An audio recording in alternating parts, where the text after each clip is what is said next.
Welcome to this podcast, one of a number on the Logan City Council Library's website. Podcasts are perfect to listen to if you like thought-provoking conversations with interesting people. Recorded in front of a live audience, today's conversation is a special Writers and Creatives event featuring Katherine Howell. Katherine Howell worked as a paramedic for 15 years while completing her bachelor and master's degrees in creative writing. Her first novel, Frantic, was published in 2007 by Pan Macmillan and set a paramedic alongside Sydney Police Detective Ella Marconi. It won the 2008 David Award for Best Crime Fiction. Her second book, The Darkest Hour, continued the pattern with Ella and another paramedic, and the third in the series, Cold Justice, made the Australian bestseller list.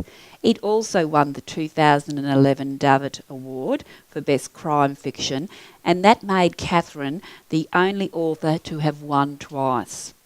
Her fifth book in the series, Silent Fear, was chosen as a guaranteed book you can't put down by the National Get Reading program. Latter books were also shortlisted for the David and Ned Kelly Awards. Katherine's books are published in multiple countries and languages and have been likened to the work of Karen Slaughter and Patricia Cornwall. Katherine has led a checkered life, not only in the paramedic life and in writing, but she's also now nursing again, and her partner runs a bookshop, which I think has to be one of the best jobs you could ever have. Everyone, please make Katherine welcome. Thanks. Thank you. Katherine, a number of questions to ask you today, and to set us off, I think it's setting the scene for the books that you have written.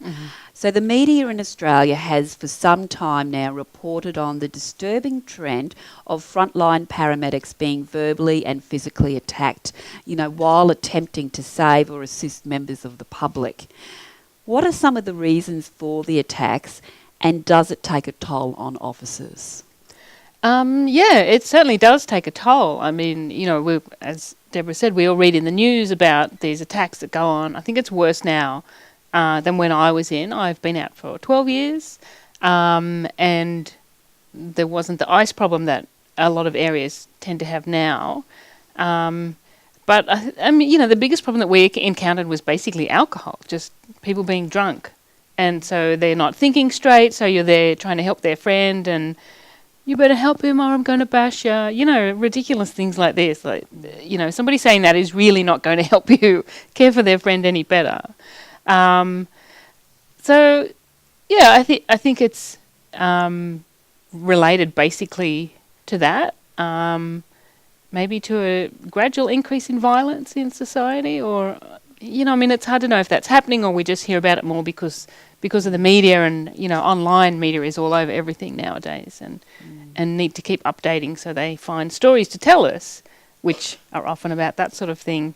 But yeah, it certainly does take a toll. I found it difficult, and that was one of the reasons that I got out of the job, because I was burnt out. But a big problem was that you would get called to a scene or an address, and you really didn't know what you were going to walk into. It could have been it might sound quite innocuous, but it could turn bad very quickly. And because it was just you and your partner out there, you sort of always had eyes in the back of your head, and after a while it's hard to drop that level of wariness. So the way that you feel in your day-to-day, going to grocery shopping and that sort of thing, all of that is fundamentally changed, because you're always expecting things to go wrong, because things do go wrong out there in the world.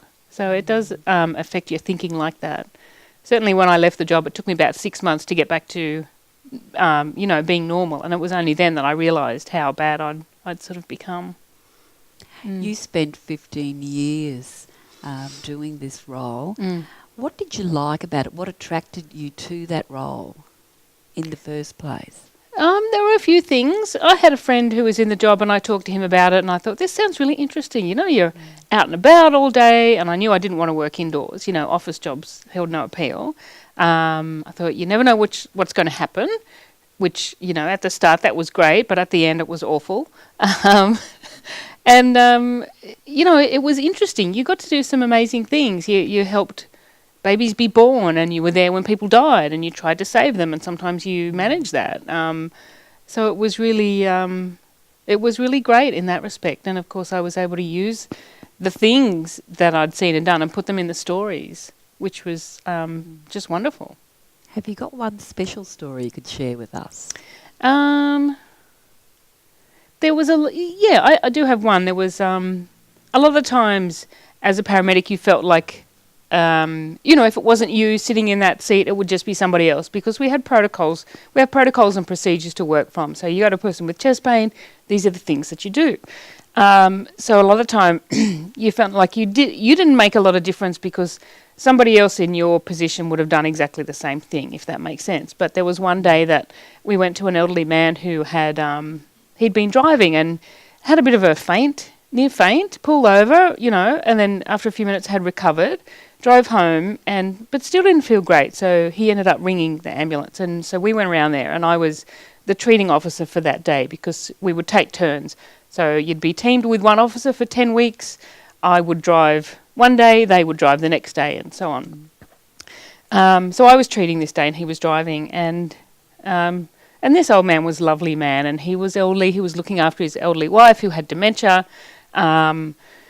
So she kept popping in and out, wondering what was going on and not really understanding while we were examining him. And everything seemed fine, but it was odd that this had happened. And he didn't really want to go to hospital because, that's then what's he going to do with his wife, that sort of thing. But it just felt funny. So I said, look, just humour me. Come to hospital. We'll sort out the neighbour to look after your wife and so on. I said, it's probably nothing, but just humour me and come to hospital. And so he did, and they found that he'd had a major rupture of a vessel that had clotted off, temporarily. But basically, I felt that, if I hadn't have pushed him to come to hospital then, he would have died, because if he collapses at home, only his wife's there. She's not capable of, going and getting help or calling the ambulance or anything like that. So that was a time that I felt that we really, because of my particular actions at that time, I really did help to save his life. So, yeah, that felt pretty good. Lovely story. Yeah, thanks. Most ambulance officers I've met have a great sense of humour, all hours of the day and night, including those very early hours of the morning when things happen. When my son has been injured a couple of times, and then my father, in his later years, had to have the ambulance, and quite often he was fairly grumpy, and he wasn't particularly nice to the ambulance officers, and they had to deal with that as well. And one of the things I can really remember is the humour that got us all across the line. And I'm just wondering, what type of person's drawn to the role, and how do they prepare themselves for the not so good things they have to do in this job? That's a really good question. I think the kind of people that's drawn to the role is definitely the kind of person that likes to help people, and is looking for something different. So the reasons that I joined, and also I like looking after people, and I think from that point, if you're too serious about it, I don't want to say you care too much, because I had that problem, but if you take everything too seriously, you won't last long. So you have to be able to joke and, respond like that to people, or sometimes people who are grumpy, and understand that it's not you that's the problem. They're unhappy about loss of control in their lives, or, all for various reasons. So sometimes you have to kind of jolly them along to get them to hospital, which is where that they need to be. But I think also a lot of paramedics and cops and firefighters and nurses as well develop the black sense of humour, because you do see some very weird sort of things, and if you can't talk and joke about it, obviously not the really sad stuff, but you do need that humour as well to balance out the times when you do deal with the really sad stuff. I think so. How do you do that, though? at that early hours of the morning is that I still can't get over it. Between 2 and 3 a.m. I think it's supposed to be your lowest, level, and the humour's still there. Is that a lot of coffee? Yeah, I think for a lot of people it's a lot of coffee. I think it's, in some ways I used to tell, and I do tell people that being a paramedic is a bit like being, a flight attendant, because if things are really bad on a plane, everybody looks at the flight attendant, and if they look scared, then people think this is really, really bad. But if they look okay, then you think, well, that's not so bad. So it's the same as with a paramedic. You turn up to a scene, you could be thinking inside, I don't know what to do here, this is really bad, but you kind of smile and put it on to reassure everybody else. So I think sometimes it's a bit like that at 3 in the morning. They might be feeling awful, but you have a job to do, and it doesn't help anybody if you're grumpy as well. So you just kind of keep going with it. Katherine, you mentioned that in the end you did leave. Did you know what you were going to do when you left? Well, I had been writing all the time that I was a paramedic, so I really wanted to give the writing a serious shot. So, and when I decided to leave, and I hadn't really planned it, when I look back, I could see that it had been coming for a couple of years. I was seeing a psychologist, and she said to me every so often, have you thought about leaving? And I just couldn't imagine that I could leave, because my identity was so wrapped up in, the person of a paramedic, which I know sounds a bit bizarre. And a friend of mine left the job, and I saw her a couple of months later, and I thought, oh, well, she's still alive. Do you know what I mean? That sounds weird. But she was doing fine, and I thought, well, maybe. And then one year, late 2004, I went on leave and thought, that's it, I'm never going back. And I didn't. I had a lot of long service, and I just took it all at half pay. And I was doing the masters at that time. I was lucky enough to get a scholarship to support me for another year. Worked part-time in pathology for another year. And by that time, the contract had been sold. The books had been sold in a 2-book deal, the first 2 books. And from that point on, I made just enough money to keep me alive, basically, while I wrote the rest. So even though when I left, I had a dream that I would be able to write full-time, it was still a few years before that happened. So I just did bits and pieces of, at one point I was doing night fill in a supermarket and that sort of thing. So the reality of an author in Australia. Yes, yeah. And I was one of the lucky ones, because not many authors can actually live, on their money. I think the average income for an author is about $12,000 or something, which is really nothing. You get more probably doing a paper round, but there are people like Matthew Riley that are earning buckets and buckets, and then there's a whole lot of people down here, and I was lucky to be just here, that I was making sort of 40 to 50 a year, and before agents and tax and everything like that. So you've really got to love it. Yes. Yeah. And it's true. It's the biggest thing. Some people think, oh, it'd be great to be an author and go on publicity and so on. And that is really all great fun, and you get to travel around and meet great people and talk about books and so on. But that's only 1 week out of the year, and then that finishes, and it's just you and your computer again, or your notebook. And so you have to love what you do for the other 51 weeks of the year.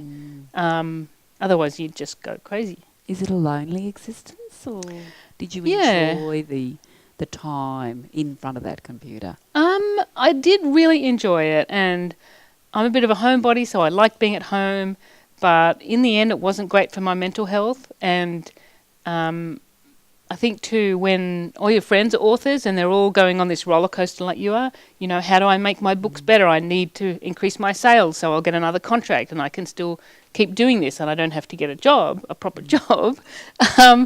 But how do you know what's better? You really can't tell, and you don't know, because everybody has a different opinion on your book.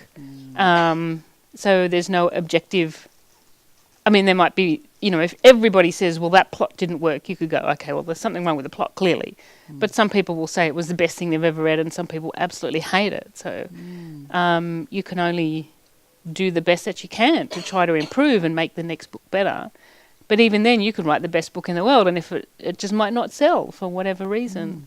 So, so my friends and I, we'd all get on the phone and whinge and moan to each other, and it's not great for your mental health, really. And then you're at home all the time, just your partner comes home at the end of the day, and, maybe you talk to the checkout chick. So, That's it. It's a fairly closed life, and it can get to be all about the book.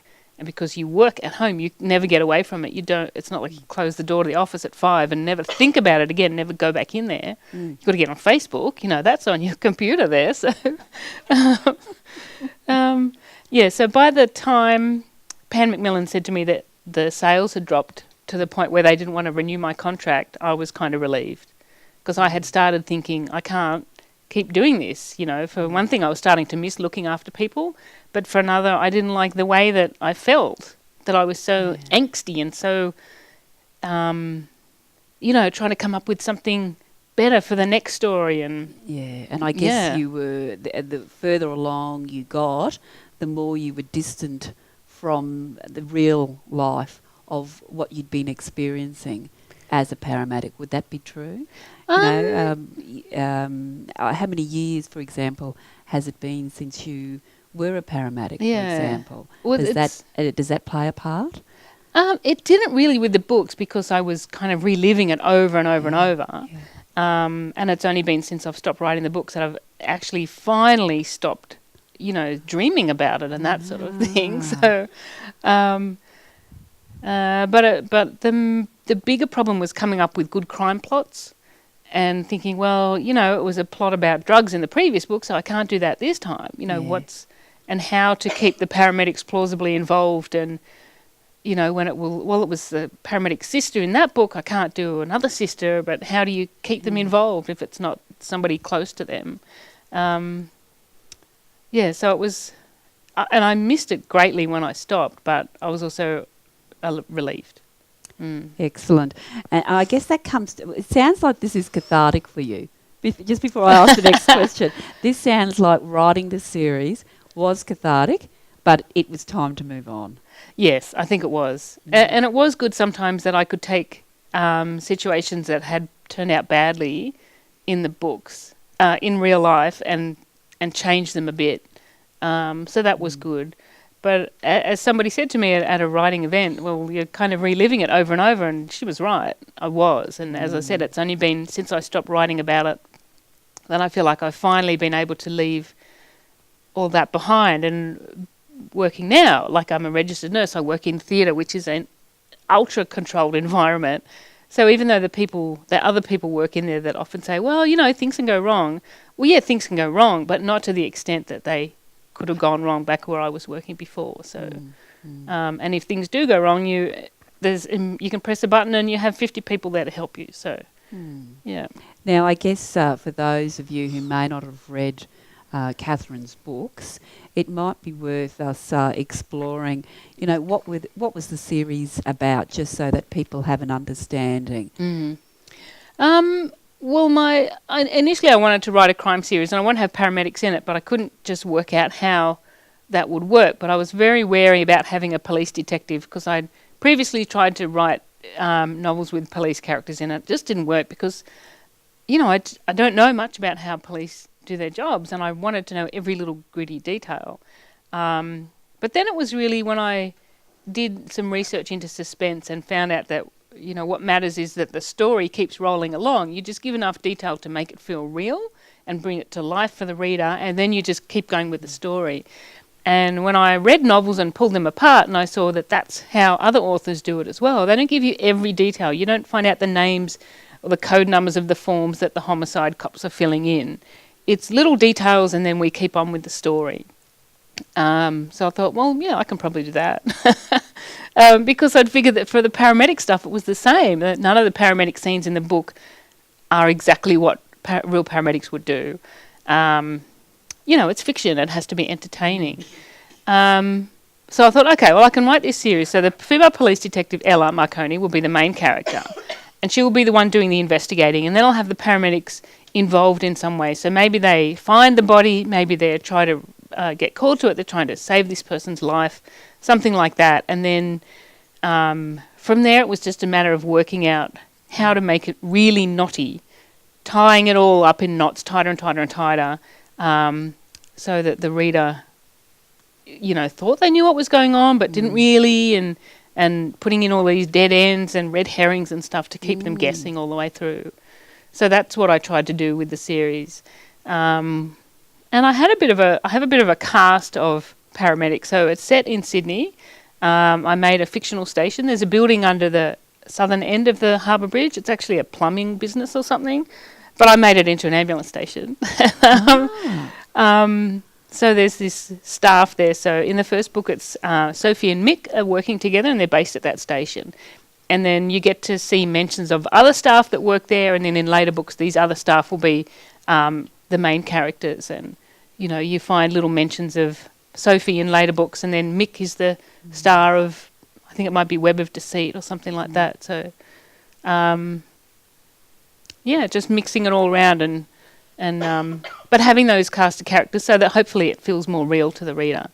Was Sophie and Mick based on paramedics you had worked with, or just all just made up? And really, they're there to serve the plot, to serve the story. So, but it's a funny thing because I had a Queensland paramedic come up to me at an event and said, "Oh, I know who those people are," and I thought, well, I don't actually know any Queensland paramedics, so you don't, because I worked in New South Wales.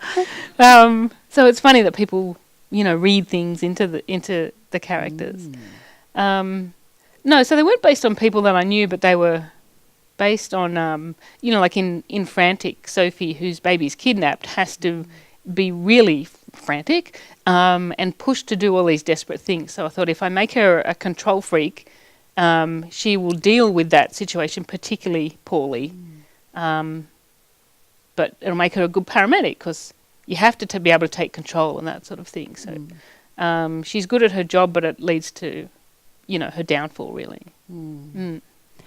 I guess for me, the paramedics were very ordinary, everyday people who often would have personal or domestic situations that could be challenging, just like anyone else, and then they'd have to go on, put the uniform on, and get on with the day.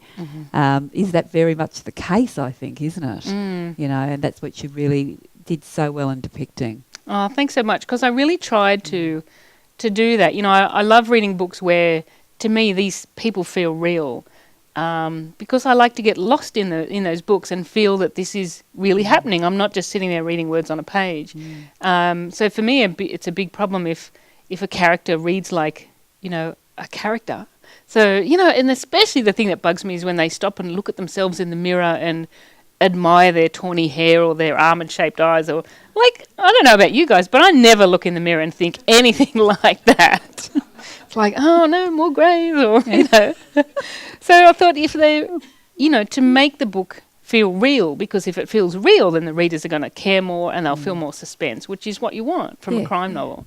So if you make these characters feel more real, then they're easier to identify with and care about, and get lost in that story. So I'm really glad you said that. Thank you. Well, what about Ella Marconi? Because I think she was a lady I had to grow to enjoy in the series. I think I love the paramedics so much, but Ella, you had to really get to know her throughout that series of books.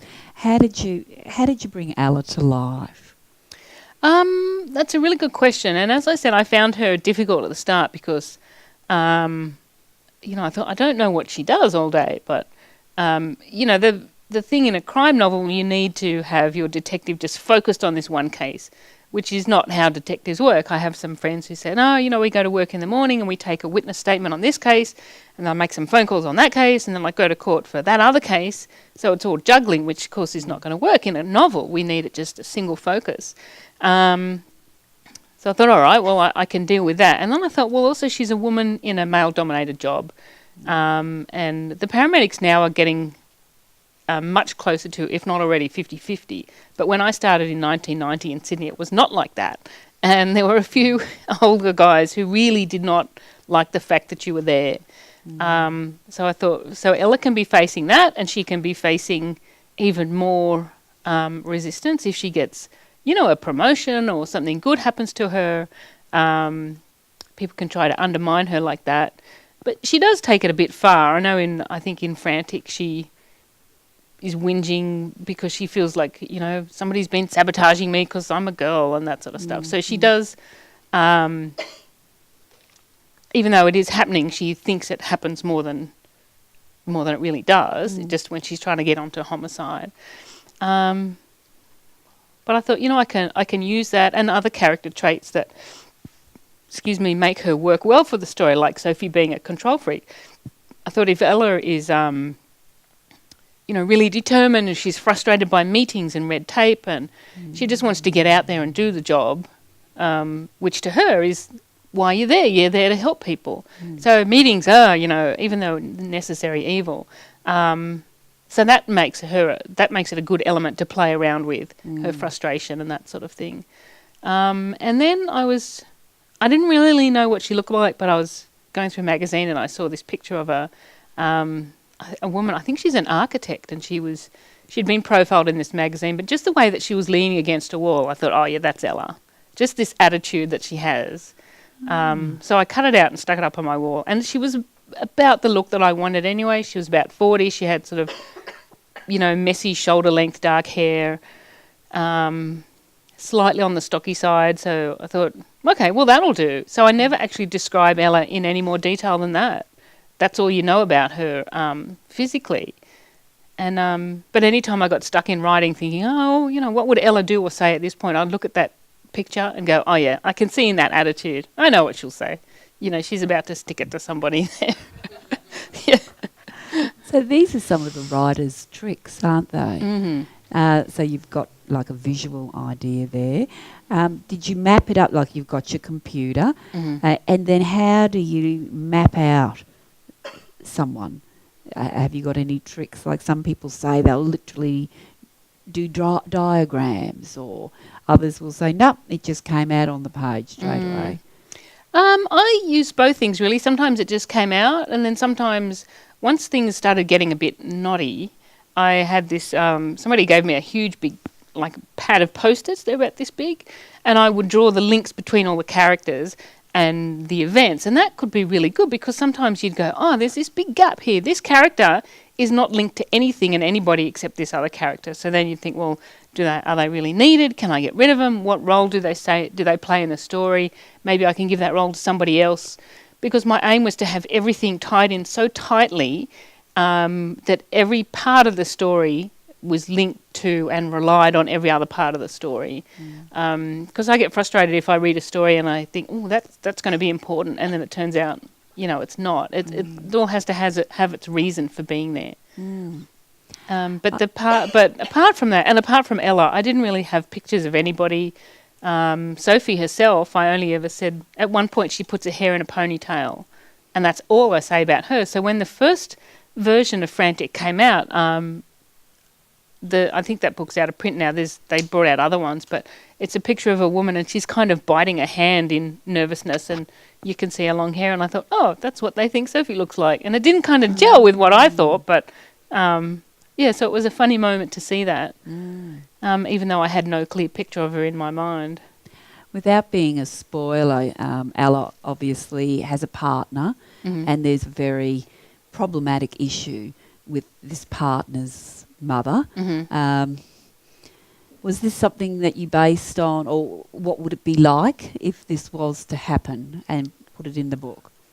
No, it was more, Ella meets her partner during Cold Justice, and there is a bit of an attraction, and then all these problems happen, as they do in fiction, and so they're sort of, so that there's a situation where you think, can they get past this? Or will this always hang over them that they can't actually be together? So again, it was just about finding ways to cause trouble. Because, in real life we want nice and peaceful, we like happy relationships, no drama, no arguments, but that's really boring if you put it on the page. So you have to find ways to cause your characters trouble everywhere that you can. So you give them a boss who's a pain, and maybe their relationship's good, but they have an interfering mother-in-law, or, various things like this. So it's, it's just about giving Ella a hard time, really. It sounds a bit like a puppeteer, you're the evil puppeteer who's moving your characters around. Yeah. And my dad actually said to me once, after he'd finished one of the books, he said, "Why don't you ever give Ella a good time, like an easy time?" And I went, "No, it's fiction. That's her point, is to suffer, so we can enjoy watching her suffer, basically." So you gave Paris a hard time in the last book in the series, Tell the Truth. We've got a very young rookie paramedic there, Paris, who I really warmed to. She was having a really hard time. So would you like to tell us a little bit about that? Yeah, well, Paris, when I joined the ambulance service, I was 20 and I looked about 14. So people used to say to me, do you have a license or like that? They were surprised that I was there. But I felt a lot of the time like Paris does. And so she's always, and I think I even gave her a bit of the same background. So I came top in my class. I think she came top in hers. So you go out of the school thinking, I'm all over this. And then there's reality, and it's so different. So you're having to think of all these different things and worried that you've missed something when you're assessing your patient. And you get so panicked that you forget the basics. And it's really tough. So that's what I gave to Paris. So every time she goes to a job, she's thinking through her head, I do this and this and this, and then when she gets there, something's not quite right, and she misses things, or maybe she hasn't missed things, but she thinks she has, and she's like, this job, I'm not going to rely on my partner to prompt me, and then they have to, and so she beats herself up, and all that sort of thing. So, well, she got a lot of mentoring in the end too. Like, it was lovely to see how they really tried to help her once they realised there was that problem there. And is that what it's like in reality, that they do support each other to get people across, I'm not sure about it now. When I joined, and so this is 90, so how many years is that? 27 years ago? Don't think about that. Yeah, we're not, just the other year, the problem that I had was mostly how I felt. It wasn't that I was bad at the job, it was just that I felt that I was bad. And so as time went by, I mean, it's a new job and it's a huge job, so of course you're going to feel out of your depth, and especially if you're 20. So it just took a while, and then I felt better about it. So I didn't really have any particular care like that, but and I don't know if people do now or not. I think maybe it's a situation where you can be lucky, like in any job, if you're lucky that you find somebody who takes an interest and that sort of thing, or maybe you can be unlucky, and if management's busy with other problems or that kind of thing, then maybe you're going to slip through the cracks. And particularly now, I mean, you look at the numbers of paramedic graduates that unis are putting out there. I was talking to somebody yesterday who said, I think unis in Brisbane put out 800 graduates. And I don't know how big the Queensland service is, but the New South Wales service is only maybe 2,000-3,000. So there's no turnover there. There's no jobs. So maybe for new graduates that get in, if you don't work out, well, there's 10 more people or more waiting to take your place. So I don't know if that's really how it works, but I can imagine that perhaps. I was really interested to hear that your father reads your books. So what does he think of them? Well, the first time he read it, and I sent it to him in the master's form, so it was in a big hardback, proper bound through the uni. And he said at first he couldn't stop thinking that it was me that wrote it, and then he said he just got engrossed in the story. So I thought that must mean it's okay. And he's a big reader, so for him to forget that it's my book and just get engrossed in the story, I took that as a big tick. Fantastic. Yeah, but then every time a book came out, I'd send them a copy, so they have all my books in a row up on their shelves. It's really nice. Who else reads your book? Like, who gives you that honest feedback, and where you're in that editing process? I used to give it to my partner, and then she'd say, because she'd see it from the first drafts all the way through, when it got published, she couldn't read it as a reader could, because she'd seen the dog's breakfast that it was when it began, and knew all the spoilers and everything like that. So I think for one of my, or maybe two of the last books, she said, I don't want to read any, let me read it as a book, which was really nice, and she really enjoyed them. So apart from that, I might have scenes that I would I might show her one scene and say, something's wrong here. I just can't put my finger on it. Is it this or is it this? And in talking it over, we would work out what the problem was. Sometimes you just need somebody to bounce ideas off like that. But otherwise, that was all. Sometimes I would get a bit stuck. I might send some to my agent, but I guess the last 4 books at least, I just wrote them and then rewrote them and rewrote them and rewrote them and then sent them off to my agent, the publisher, at the same time. And then they'd get back to me. It'd be a 10-page... my agent would just really glance at it to make sure it wasn't a complete disaster. She was satisfied with that, but the publisher... excuse me... and the editor would each read it, and then they'd get together and have a meeting and then send me a 10, 15-page letter, and it would always start, "This is great and we love it," and end, "This is great and we love it," but in the middle would be all these problems that they suggested that I fixed. So, and it's hard you get that back because, you always have this irrational dream that you'll send it in and they'll go, "Oh, this is perfect, this is the best thing we've ever read," even though in your heart that's never going to be true. So you get the letter back and you have a little cry and then you go, okay, well, here are the things that I can do now to make it even better. So yeah, you do them or you... So I wouldn't always... some people say, well, that's my work, but their job is to make it as good as it can be.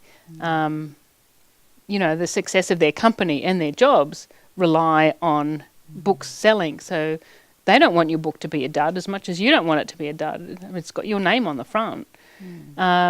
So they would always be very gentle and say, it's up to you, you can change it or not, but just on this page we didn't understand that thing, or, you've mentioned a clue too often, or we didn't understand why the bad guy was doing this particular thing that he was doing. And it was really valuable because you get so close to it, you can't see that, you can't tell...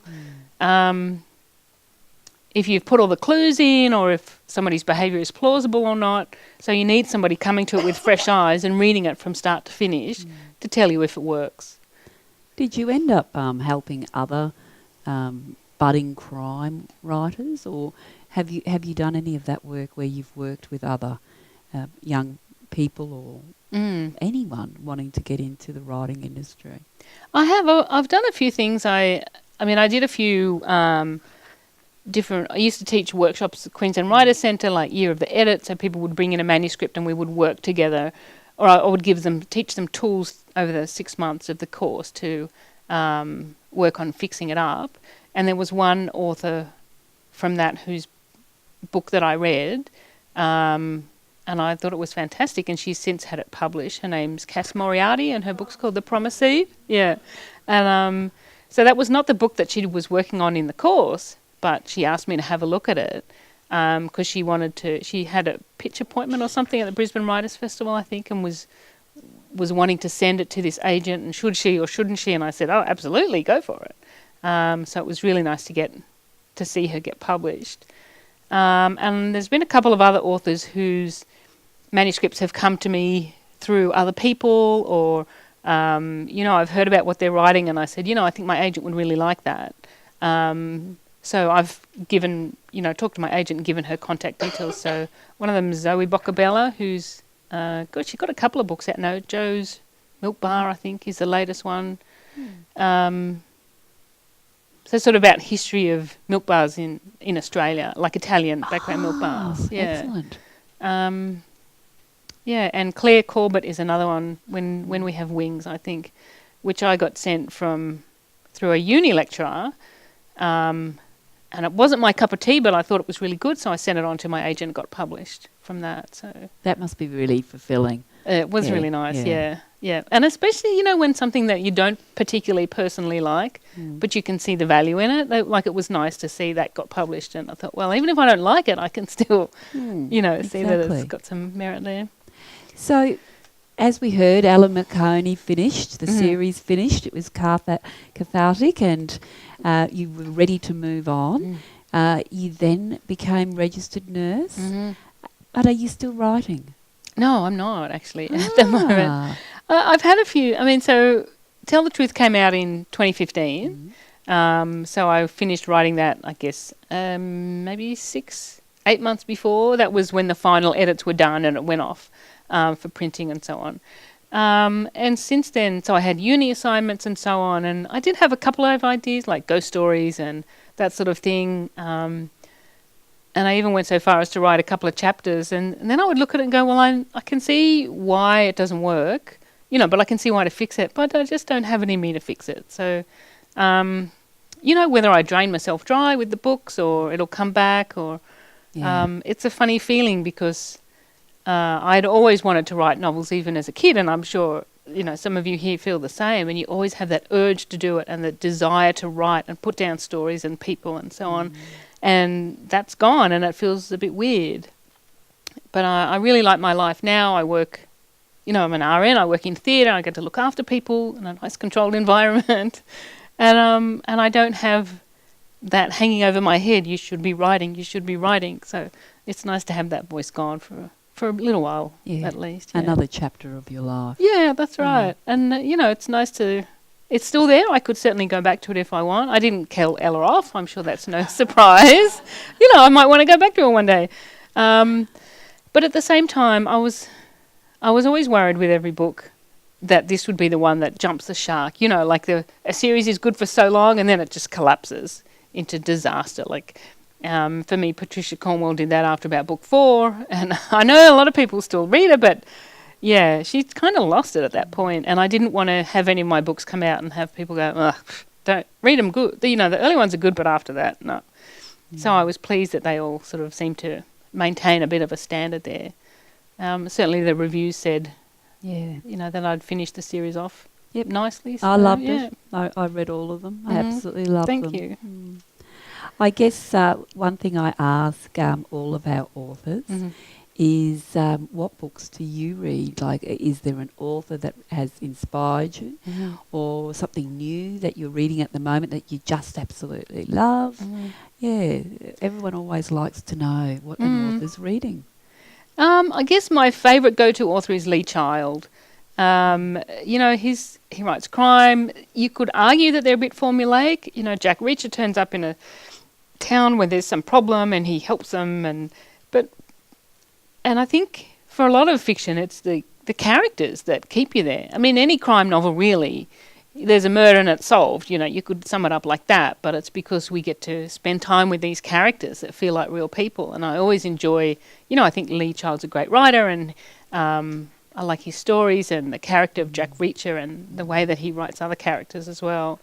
I also really like James Lee Burke. I haven't enjoyed his last couple so much. I'm not sure why that is. I haven't read a lot of crime the last 2 years except for Lee Child.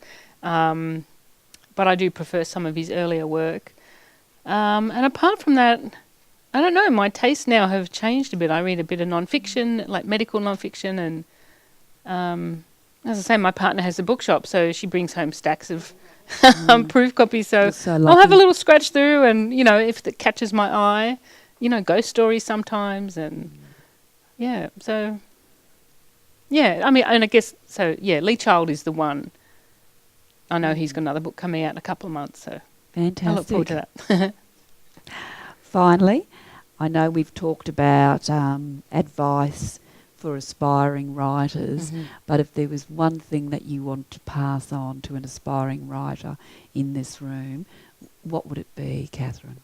I think to never give up. That's the most important thing. And 1A, the second part of that, is also to be able to look at your work honestly and really, not think this is the best thing ever, because that's not actually true. Or my mum really likes this is the best thing ever. So to be able to have the determination to keep going and say, well, I wrote that novel manuscript and I worked on it for a while, but now I think it's, I can see that the storyline might be a bit cliched, so I'm going to put that away, I'm going to write something else. I'm going to work on that for a few years and then maybe realise there's some fatal flaw in that, put that away and write something else. I mean, I did 4 crappy novels before I wrote Frantic that got published, and every author I know has about the same.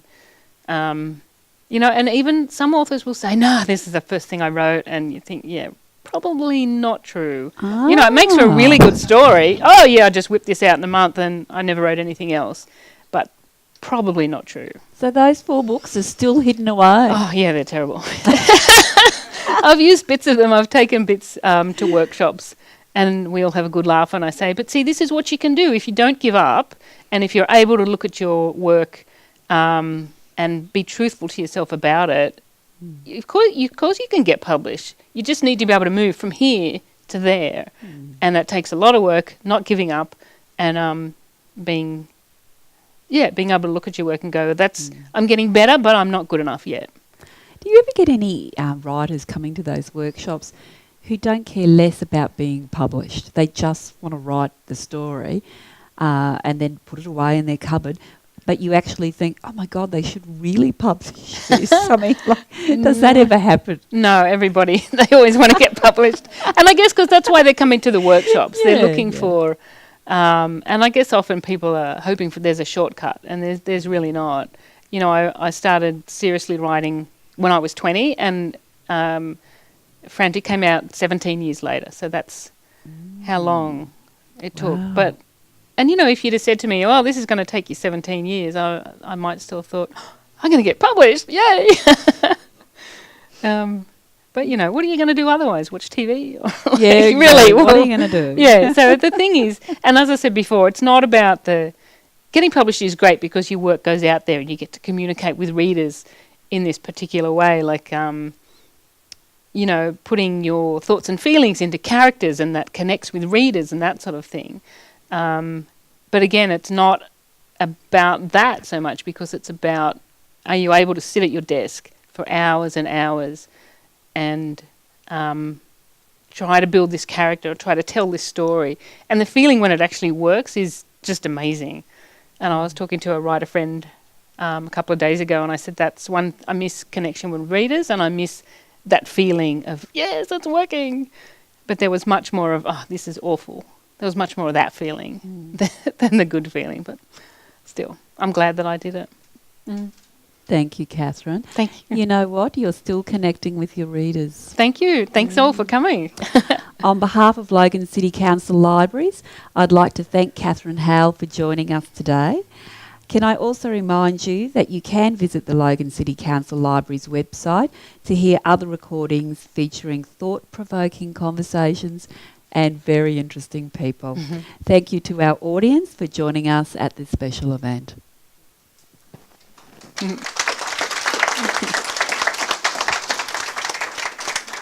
And this is the best part of the session, is the Q&A.